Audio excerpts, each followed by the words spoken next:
Thank you, Your Honor. Good afternoon, Mr. Donaldson. You are a sergeant at CSU, correct? That's correct. And you also act as a processing officer? That's right. So your normal duties involve taking vital information and fingerprints and mugshots? That's right. And you were working on July 1st, correct? I was. And you saw the defendant, Brad Smithton, right?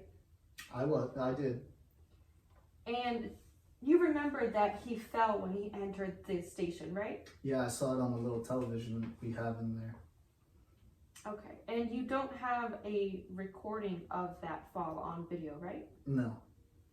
Okay.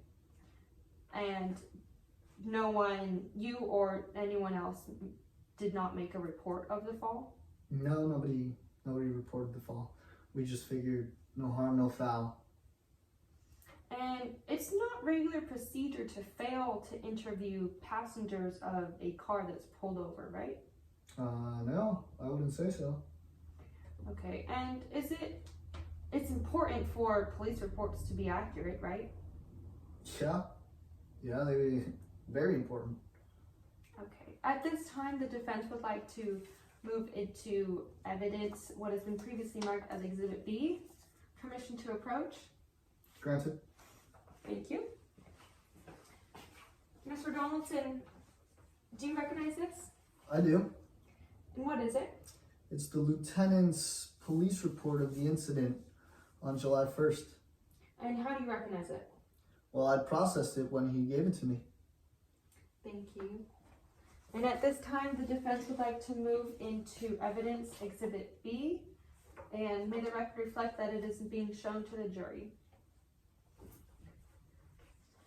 Now, in Lieutenant Robinson's report, there appears to be many typos and errors. He states that the defendant is a bus driver and says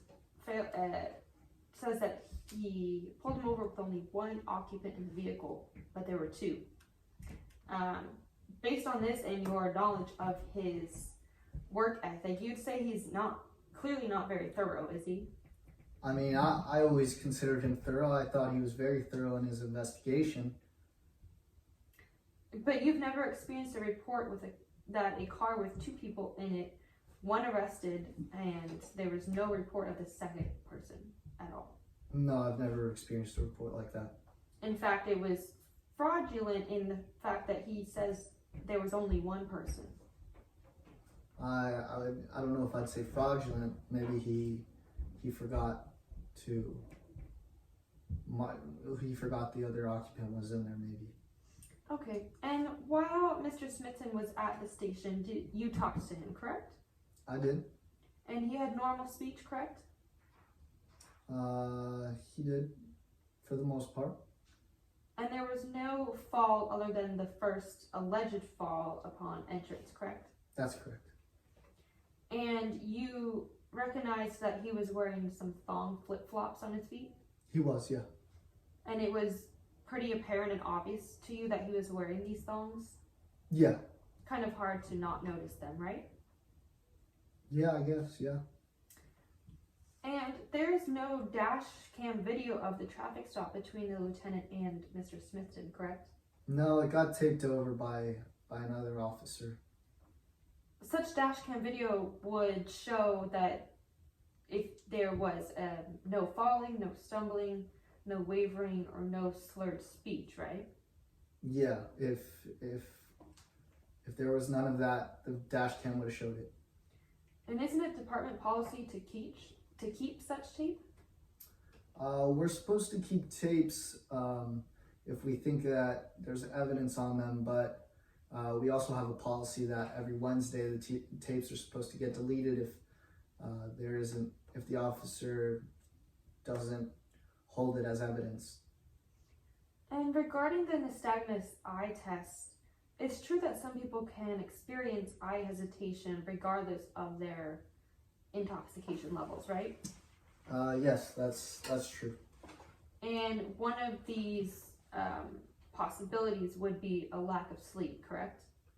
That's one of the many possibilities.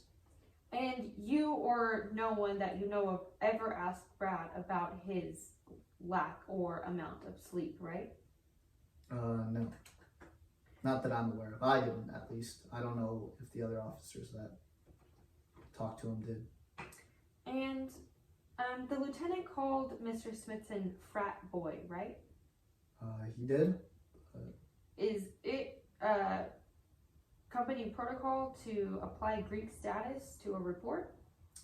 I wouldn't say it's company policy, but we do it for demographic concerns, knowing who is it that's committing the violations or crimes in these cases. So, if the lieutenant would have referred to him as a frat boy, I would have asked if he were part of Greek life.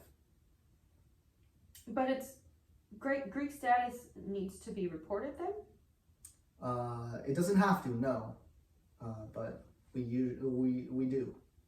Okay. And one last question. You have a criminal record, right? I do. It's kind of embarrassing. It's just a shoplifting